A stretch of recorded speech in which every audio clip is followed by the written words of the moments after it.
And welcome back, everybody, to the Podcaster Nation. That's right. I said welcome back because I know you were just listening to our stuff and you loved it so much that you came back for more. I understand. I understand. I understand. Folks, that was a brilliant move. We have a lot more for you. Now, why do we have a lot more for you? Because this is the place. This is the podcast that is about podcasters. It's for podcasters. It's done by podcasters. Our guest today, amongst other things, is a podcaster himself. So, this is the place where we all come together to raise each other up, and this is the place where the rising tide raises all ships. Let's get sailing and bring in our guest today. I probably could talk to this guy for a couple of hours about real estate and everything going on because he is the VP of marketing for the Evernest Real Estate, looks like company. I'm going to let you go ahead and fill that in there, sir. He's the host of two podcasts, the Evernest Real Estate Investor Show and the Evernest Property Management Show. Please welcome to the show, Spencer Sutton. Spencer, how you doing today, brother?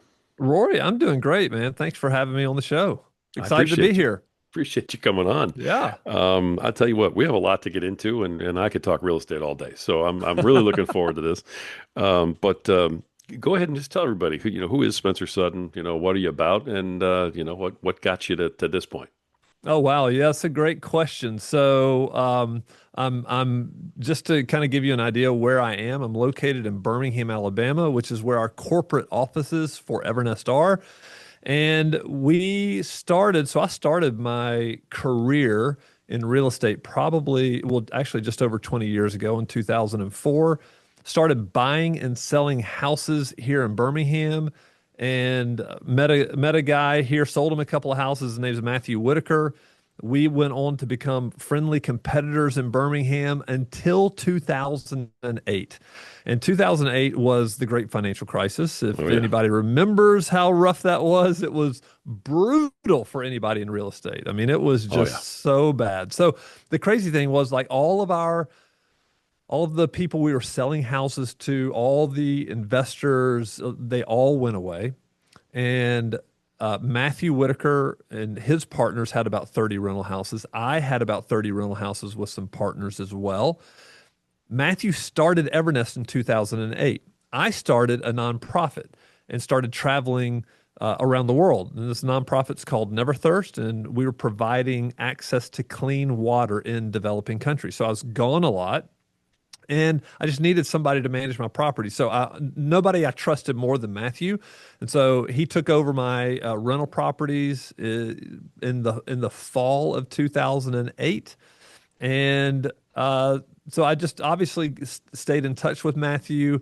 And in 2014, he had this crazy idea that he wanted to get to 25,000 doors under management, which had not been done by any property management company dealing in single family residential. And so we went out to lunch one day and he said, "Hey, why don't you come and help me get to 25,000? This is what we're trying to do. This is a big, hairy, audacious goal. And I need a marketing person to come in and do that." So I joined in 2014. It's been 10 and a half years, almost 11 years. And we've grown. At that point, there was about 700. I mean, I'm sorry, there was about we were managing around 500 doors and we had about 7 employees. Today, we are in 51 markets, 52 markets. We have around 600 team members and we're managing 20,000 single family and small multifamily around the country. So that's Wow. where we are today, and it's been a wild ride. As if you've been in real estate long enough, it's always an evolving and changing game, but been a lot of fun. Yeah, I mean, wow is all I can tell you with those numbers that I'm hearing from you. It's really funny. Maybe you find this. People who don't actually understand real estate, they're kind of the outside looking in. They're like, oh, wow, it must be nice because you got all these properties that are making you all this money. And boy, you just sit back and rake in the rents, right? That's not the way it goes, unfortunately. I think that, Right. but to your point, Rory, I think that's the dream that's sold, Hmm. right? So that's the dream. Everybody's thinking about passive income. But what I learned early on when I started buying my first rental properties was that's just not the way it was. It's Right. it's a it's a business, and you have to treat it like one. And that's probably one of the things that I think we're very passionate about at Evernest, and what we use our podcast for, our platform, is to help real estate investors understand that it's not as easy as you think, yet you can do it. And we want to help them along the way. Like, even if they're not using us for a service, we want to be we want to be a resource for them because we've done it all, we've been through it all, and yeah, we just really enjoy helping people, and we believe that if we help enough people get what they want, then we'll also get what we want. That's a great way to look at it all the time, especially when you're doing Hmm. a podcast. But Yeah. I've had a chance to listen to a couple of the episodes, of course. Hmm. The I think one of them was like the top five mistakes people commit when they buy rentals, and then I think the other one was like top myths about Yeah, yeah, yeah. Real right, estate myths. right. And I was like, oh man, this is great. But the podcast itself, I mean, since Hmm. we're kind of there already, and I love that the podcast itself seems educational for Hmm. sure. And like you Hmm. said, you're trying to kind of get the word out. This is how it works. But by the same token, it seems as though you guys do use it as kind of a marketing arm for the business. Is that Yeah, right? yeah. So we started two podcasts over in COVID. So probably we started recording in April or May of 2020, Mhm. and we had this aim of, okay, we're answering the same questions every single day, and a lot, and then we also see the carnage of people who don't know what they're doing when they're getting into real estate investing. So Yeah. why not start a podcast where we can educate people, we can help them make the right decisions no matter what they're doing when it comes to real estate, and at the same time, you know, we just knew that a podcast would, from a marketing standpoint, would build trust. And so if we're able to, like, no strings attached, we're not really pitching anything on our podcast besides, hey, come back and we're going to give you more information. We want to help you be a successful real estate investor. And so we're giving a lot away. And we think that in itself is a great marketing tool because when somebody does need us, they typically are going to call the people they trust. Yeah. And I can't tell you how many conversations our salespeople have had when they've come on and they're like, "Hey, I've been listening to the podcast for the past 6 months, and I'm buying my first rental," or "I've got 3 rentals in Detroit, and I really love the podcast." So, it's marketing without us. It's evergreen material for the most part, and it's marketing while we're asleep. And so we are big believers in all kinds of content. So the podcast, it was really, we were writing blog posts back in the day, 10 years ago. Then we Sure. started doing some video, and then we started doing, obviously, the podcast. And then we got more serious about doing video. So yeah, so it is a marketing strategy, and we just believe in playing the long game. Sure. I totally understand that. The I was going to bring it up too, but you hit the nail right on the head. People, you have a huge company, and anybody Hmm. who's in the business and has some kind of probably frame of reference is going to know who you guys are because Hmm. your vast numbers and your coverage area. But by the same token, if someone's not in the real estate Yeah, arena yet, right. then they don't know what they don't know. And so they're coming into it clean. They have no idea who's who.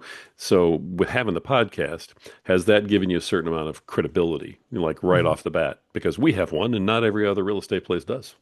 Yeah, that was one of the things and it's really interesting because the two podcasts that we started, the first one was for property managers. So one of the ways we've grown to 20,000 doors from just like the 500, or really we started with 30, Matthew's 30, then my 30, and then it's grown. One of the ways we do that is through acquisitions. Hmm. And so we're acquiring other property management companies. And so we started a podcast just for property managers. And the whole goal was we want to help you grow. As a matter of fact, the first name of it was 300 to 3,000. How do you go from 300 doors to 3,000 doors? And when we started the podcast, we weren't even there yet. We are like 2,500 doors, but we believed that we were going to get there. And so we were marketing that way, building trust with other property managers. But then the other podcast, it wasn't the Evernest Real Estate Investor podcast. It was really a very local podcast. It was the Birmingham Real Estate Investor.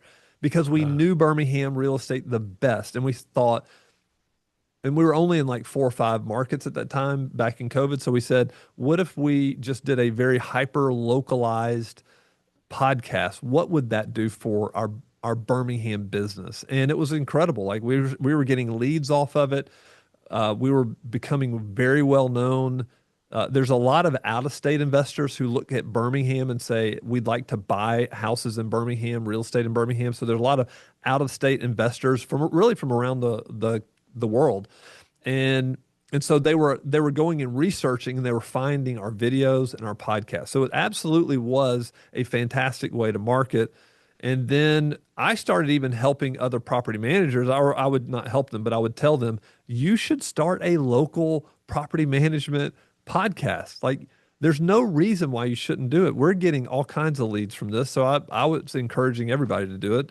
But yeah, not a lot of, this is the interesting thing. The property management space is not super advanced when it comes to marketing. And so the thought of they're just grinding away doing the work, which right. is fantastic because people are some of them are incredibly good at what they do. But we just saw this incredible opportunity to get out there, build our brand as somebody that they could trust, a thought leader, and then even if they didn't necessarily have a property, when they knew of somebody who did, maybe they would share our name with a name with them. So it's absolutely it has been a great marketing tool for us.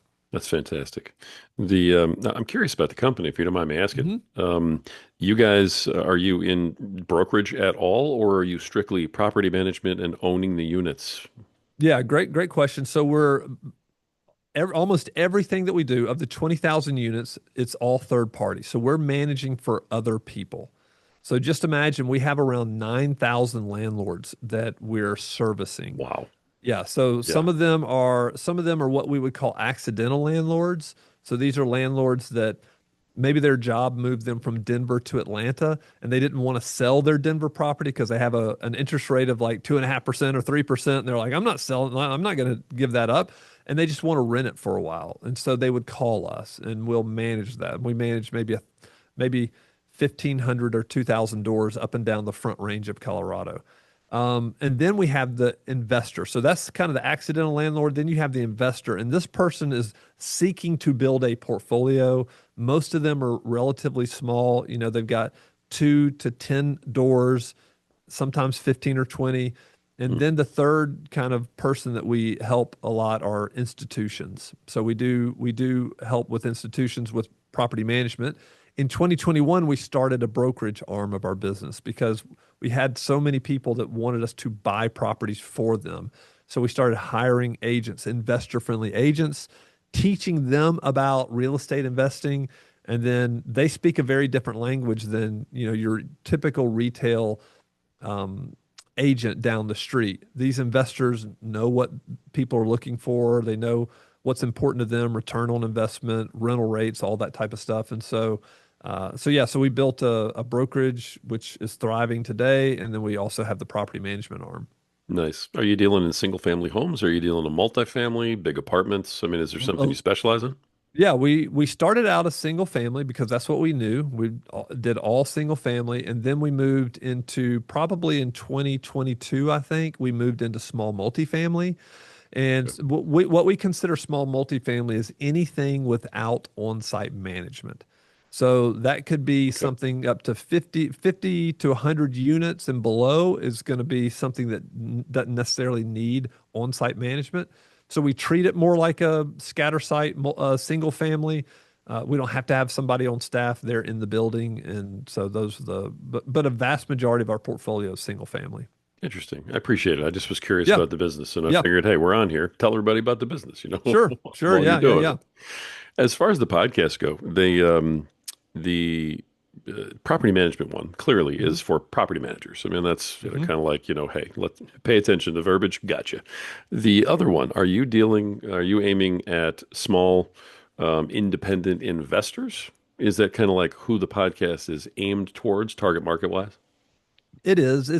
It's really anybody who is either, considering buying or investing in real estate, and that could really be anything. Even though we deal specifically with rental property, we also know that that's not necessarily what everybody's interested in, but real estate investing is, and that could be wholesaling, it could be flipping houses, it could be doing owner finance deals, it could be all kinds of different strategies. And so that's why I have my co-host who joins me. His name's Adam Hobson, and Adam is an active investor today. Like last year, he did around 55 deals, a few wholesale, several flips.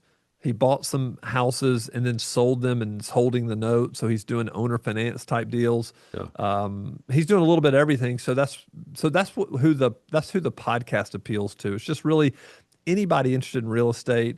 And of course, we have our kind of unique take on it. But yeah, so that's the audience.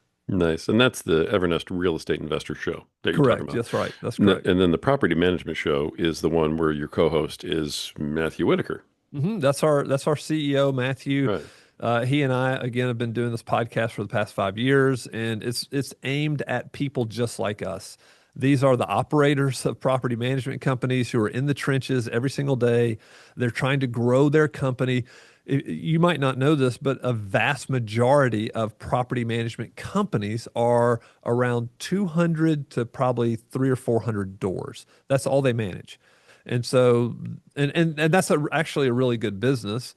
And you don't really have to grow from that standpoint if you don't want to. However, for people who do want to grow their doors and kind of expand in the market, we created this podcast for them because we wanted to give away all the information that we knew how to grow, how to develop team members, how to set goals, how to develop leaders within your company, because at some point it begins to outgrow you. And a leader's going to have to start turning over responsibilities and managing people, leading people. And so we've kind of gone through a lot of these stages, and that's what we talk about a lot on the podcast, or the operational difficulties and struggles, because honestly, this business is a grind. We haven't really met anybody who grew up thinking I want to be a property manager. They usually fall into, I mean, we fell into it because we were real estate investors. And when the crash happened in 2008, we were like, my goodness. I went and started a nonprofit, but Matthew was like, he really was managing properties for the people he was selling houses to. And that's how it kind of came about. Then more and more people started coming to him and say, "Hey, would you manage my properties?" And so that's kind of how it grew. Gotcha. Gotcha.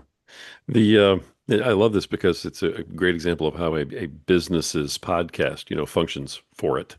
hmm And yours has some unique, purposing to it.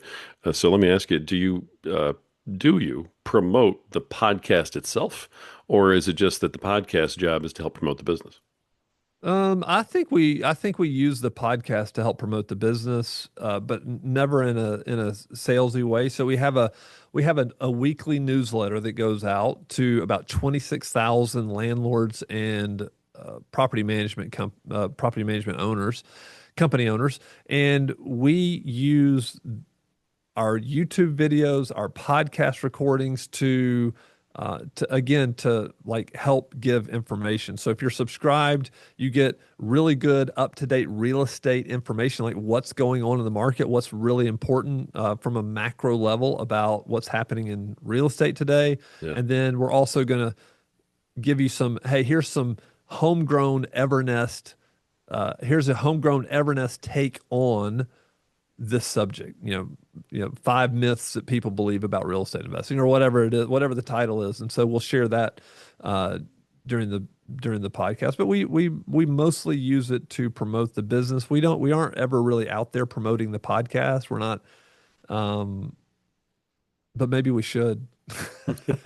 We really use it for content. I mean, we produce so much content here. Last year, my small little marketing team produced 12 or 1,300 pieces of unique content.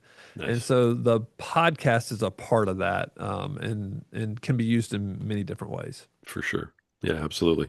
So, yeah, the podcast is the vehicle for you. It's not the product that you're trying to Correct. promote. That's And right. that's just That's right. a different way of looking at it from a lot of folks. But from a business standpoint, it makes total sense. So, Yeah, we've yeah, never been on there. We've never been on the podcast and said, "Hey, you know, reach out to us and, for 10% we'll manage your rental property." We've never promoted it. We've just kind of taken the road of, "Hey, let's build trust, add value, add value, add value." I think Gary V has a book called Jab, Jab, Jab, Hook or something hook. like that. Yeah, and that's what he's talking about. He's just talking about give, give, give, give, give, give, and then hit them. Yep. We think like paid ads are a good way to do that. And so we do run paid ads, not to the podcast, not related to the podcast, but we kind of separate those two, adding ton of value with our organic content, and then um, we do have paid content that is reaching people with high intent. Nice. Nice. It's targeted. Yeah, Yeah, very targeted. Yeah. exactly. That makes total sense. And that's why you haven't monetized the podcast either. I mean, just from what I hmm heard, it really Yeah. didn't sound like you had because it's just a vehicle. It's not the product. It's just a vehicle. It's not a product. We're not out thinking that, hey, we need to make. Now we've been monetized on YouTube and made a little money on YouTube, but we that wasn't really the goal either. Sure. It just kind of happened. And but yeah, the podcast is really, again, just to build trust. Nice. Do you guys utilize AI at all in the podcast in the way that you make it or you make your marketing materials? And if so, what do you use? Yeah, we do use Descript. I use Descript when I'm writing. Like I'll get the transcript of it. Sometimes before we have a producer, and I've done this in the past. Sometimes before I would send uh, the producer our audio track, I would cut out all of the filler words because there's plenty of them in there because it tells you how many filler words you have in there. It's really amazing. If you have a 30-minute podcast and we have 200 filler words, that's a problem. But we've used Right. Descript to do that. We've used Descript. Now it has, I'm trying to think what they call it, what their AI agent inside the software is called. It may be called like the Underlord or something. I can't remember. They kind of made it funny, but it can help with show notes and stuff like that. And then even I've used it for you know creative titles like, hey, here's the podcast, here's the transcript, give me five really great titles that would cause somebody to click. And so if I don't like what it says, then I'll adjust it or whatever. But we've definitely used Descript. We also use Opus. So we video record all of our podcast, and then we put it in Opus and have Opus create smaller short clips Yeah. from the podcast. And so those are two primary vehicles we've used as far as AI or softwares. Nice. Nice. Okay. Good deal. And those are very effective tools that you're talking about right now. hmm So you, what do you use? What do you use for your podcast? Do you use any AI tools? some I've used both of those that you talk about right Okay, there. Yeah. cool. So it really just kind of, I have three podcasts, so it just kind of depends on what I'm doing Yeah, because I use different stuff for all three of them, to yeah, be yeah, yeah. I completely get it. honest. I get it. But and that would take a long time to talk about. But Yeah, good. yeah, the I love that because you have a team then that is kind of hmm working on the podcast. You're not sitting here slaving away doing it yourself. You're the host. What does your team look like? And how's that put together?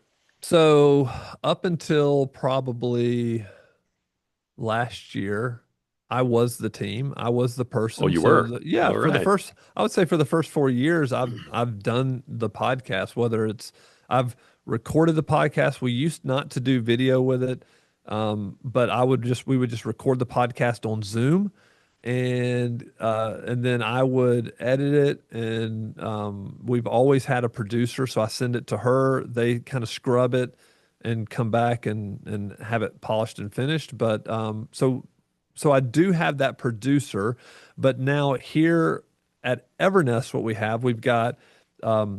have somebody on our team. Her name's Krista. Krista really sets up interviews for us.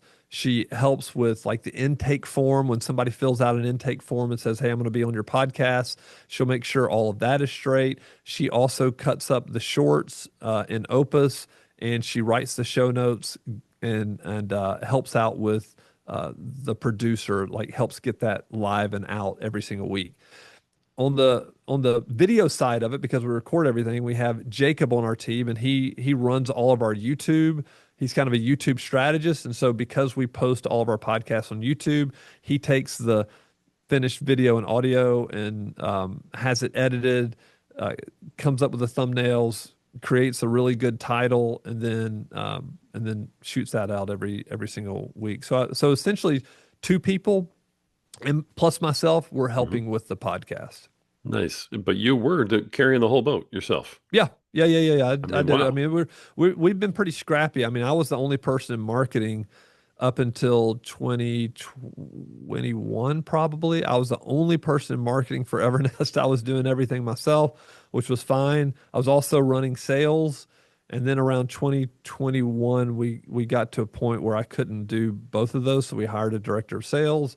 And then I started finding some people to help me in the marketing department, actually, who are better than I am. So the team that I have with me now, they're better. So I have a director of marketing, and she's better than I am, and so it's great to have people on the team who are excellent.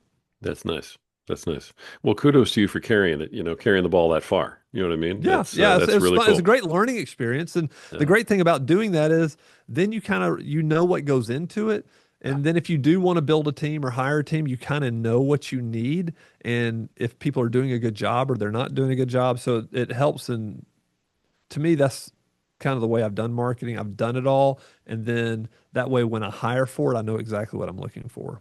Nice. The building of the team to help you with the Hmm. podcast, was that Hmm. something that came about because the podcast had reached a certain level, or did that team come about because you had kind of reached I've had enough type of level? Yeah, great question. I believe that the team came about because what we started seeing in the marketing department and with creating leads, organic leads from our marketing efforts, is we started seeing the just how powerful all the content was, written content, video content, the podcast. We started seeing kind of the effects that it was having as like Jim Collins would call it, the flywheel started turning.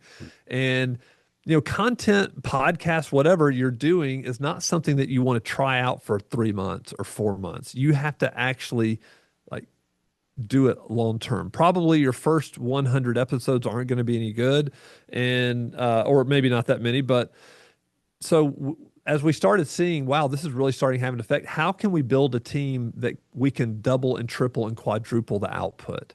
And so, that's the way we started thinking about it. And so hired writers and then moved into more specifics like Jacob, who runs all of our YouTube, and then, Krista, who helps out with the podcast. So it's kind of organic, but it was really more of a seeing how impactful it was becoming.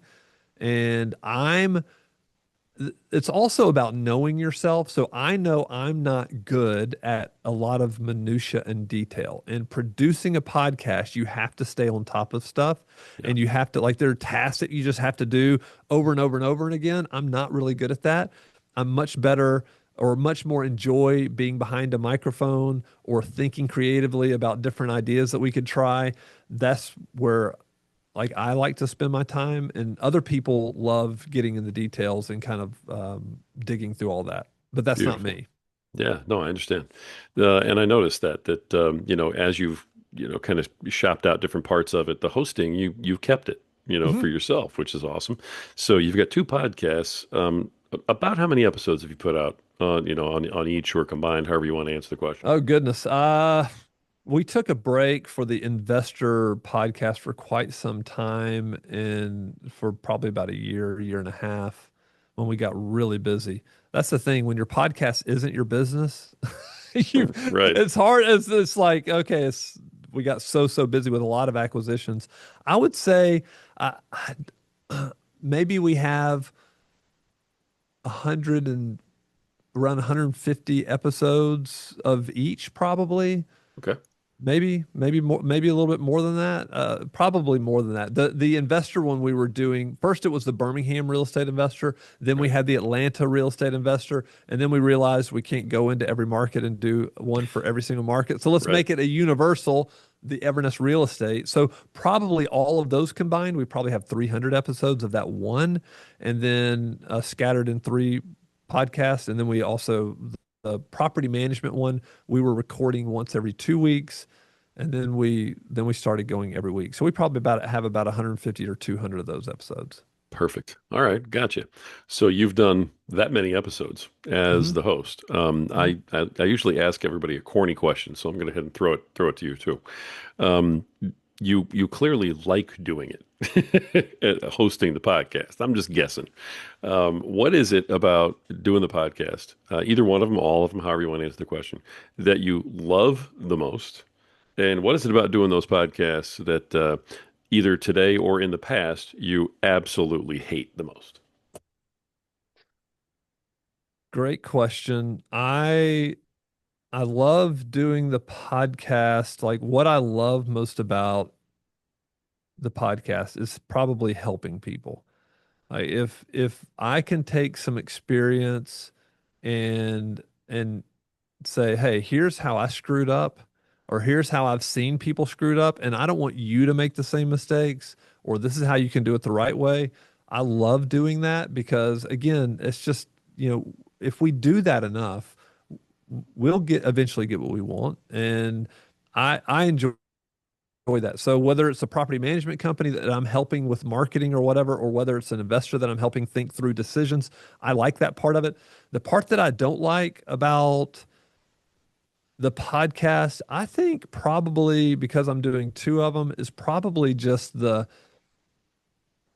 it's constant about, hey, what's next? What's next? It's the staying on top of it. So if anybody's out there listening and you're a podcast, you're producing a podcast and you're doing something weekly, or some people do it daily, which is insane.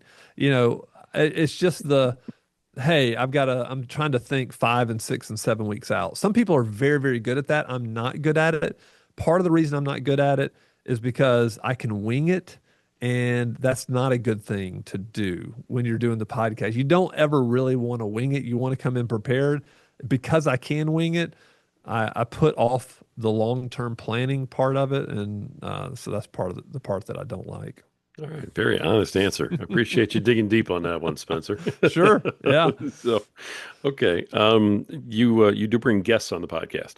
Uh-huh. Yeah. Okay, Yep. and Yep. so is that something you decide, or does the team decide? And what does somebody have to do to become a guest on your show in case someone's out there listening?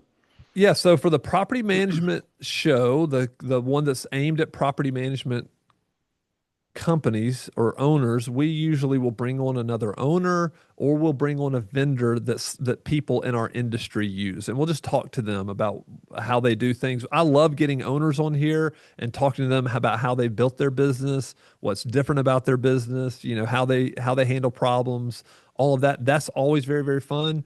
And so we do have guests. Sometimes it's just me and Matthew, and we're just kind of shooting the bull. And then other times we do have guests on there. And then from the real estate investor side, I'm a part of a mastermind called Investor Fuel, which is a bunch of real estate investors from around the country. Probably, I don't know, 200 real estate investors from around the country. I love networking with them, so I've started bringing them onto the podcast, different people from within that mastermind, because they all do different things and it's all very interesting. And so if you're listening to this and you're a real estate investor or serve real estate investors or in that market, it doesn't matter if it could be adjacent markets like property management or whatever. We would love to have you on either one of the podcasts, really. But the real estate investor is probably the one that has the broadest appeal to like just the real estate community. And Nice. so again, just like the Evernest Property Management Company show, when Matthew and I sit here and just kind of talk, I'll also do that with Adam. So he and I will just come up with a subject and just the two of us talk. And then again, lately we've been bringing on some guests. Nice. Nice. Okay, it's a good mix on the Yeah, podcast. Yeah. yeah, I think so. Okay, excellent. When Um, I haven't, Rory, when I have not done a good job of planning ahead, it's usually just me and somebody talking on the podcast. That's the deal. That's how I decide. got it. So any solo episodes, we should go into it going, You know that I have not done my job of getting out there and reaching out to a bunch of people. somebody dropped the ball. So we're just going to put an episode out today. What do you And want that to talk about? and it was Spencer who dropped it. So There you go. yes. I got you. Another big admission. All right, he's That's going right. deep. He's going That's deep right. today on Hey, the show, that's folks. right. Might as well tell the truth. It's absolutely fantastic. I only have a couple questions left, and we're Okay. wrapping it up. And I mean, man, you're a fast talker, so you're Okay, you're good. keeping this moving really I well. I always tell appreciate it. people, I say, listen at 1.5 or 2 times speed. I always sound smarter when you speed it up. Like I'm from the South, so I might talk a little bit slower, have a little bit of a country drawl, but if you Oh speed my it up, I gosh. sound okay. No, man, you're plugged into the battery today. It's awesome. I love it. Absolutely love it. First, do you have any advice out there for the would-be wannabe real estate investor? Maybe just one little nugget you want to throw to them about somebody who's thinking, "Hey, I'd really love to get into this. What should I do first?" Mm, great question. Jacob and I just recorded a video yesterday, and the whole video is about, hey, if I were starting over today, what exactly would I do? And I wanted to get into real estate investing. Yeah, So the first thing I would do is I would get very, very serious about setting my goal. Like, what do I want to accomplish over the next 10 years and connecting it to a why? Why am I going to do this? What is the purpose? What I have found is that when people set goals with no why, they tend to fizzle out or give up because there's nothing driving that. And so I think there's an exercise out there. If you ask why seven different times, you really get down to the root of why you're doing something. yeah, And if you can connect those two, let's just say you had a goal of 10 years. I want to flip 20 houses in the next 10 years, or maybe even brought it down. You said, hey, what do I want to do in the next 5 years? I want to flip 10 houses in 5 years. Okay. So why do you want to do that? Okay. I want to make money. Okay, great. Why do you want to make money? Well, because of this. And so you just kind of dig a little bit deeper. I think that to me would be the first thing I would do because, like we talked about when we first got on here, real estate investing is not some passive activity that you can just sit back and you might as well buy stocks if you want to do that. Like buy a mutual fund if you want passive, like a passive investment. Real estate is very much a business that you have to pay attention to.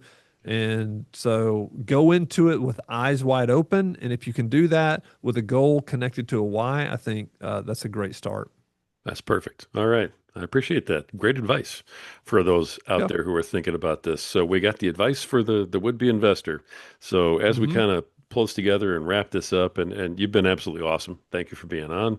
Thank you, Rory. Let me get our kind of our standard last question in there because you are, in fact, an excellent podcast host too, who's put up, quite a few episodes. So what is your best piece of advice for podcasters out there who are not quite where you are yet? Hmm. Great question. My advice would be when Matthew and I started the podcast, we had no clue what we were doing. Like we had no clue what we were doing, but we just said, "Hey, you know what? We're probably going to suck for a little bit, but guess what? Nobody's going to listen anyway." So it'll give us some time to build up a little bit of momentum, and so we just started recording, and we just wanted to stay true to who we were, and we know that our podcast for real estate investors, our podcast doesn't appeal to everybody and it's not going to be for everybody. And that's okay. We just wanted to be very dialed into how we saw the world from a real estate standpoint and from a property management standpoint. And we just knew that if we stayed disciplined and didn't give up, I think eventually it turns into something you can be very, very proud of, which we're proud of the podcast now. It just again, mainly because we love to help people. But I think having the courage not to quit is probably the biggest piece of advice. Like if you start out and you get nothing, don't quit. Just keep going. If it's something that you feel the world needs to know about, then just be faithful to record. Awesome. Awesome. Spencer, that was great. We're going to mic drop it right there, brother. That was fantastic. Awesome. All right. How can everybody reach you, company? What contact information do you want to put out there for everybody? Yeah. You can reach the company. Evernest.co is the website. You can email me if you ever want to get in touch with me and ask me any kind of questions. Spencer, no, I'm sorry. I was about to give you my personal email, my Mac email. It's S Sutton, Sutton at evernest.co. And again, our podcast, you can find us the Evernest Real Estate Investor and then the Evernest Property Management Show. Nice. Perfect. All right, brother. Thank you for being on. I appreciate it. This has been a lot of fun just listening to all this stuff. And I know somebody out there is going to get some really good use of this. I really appreciate you coming on the show today, man.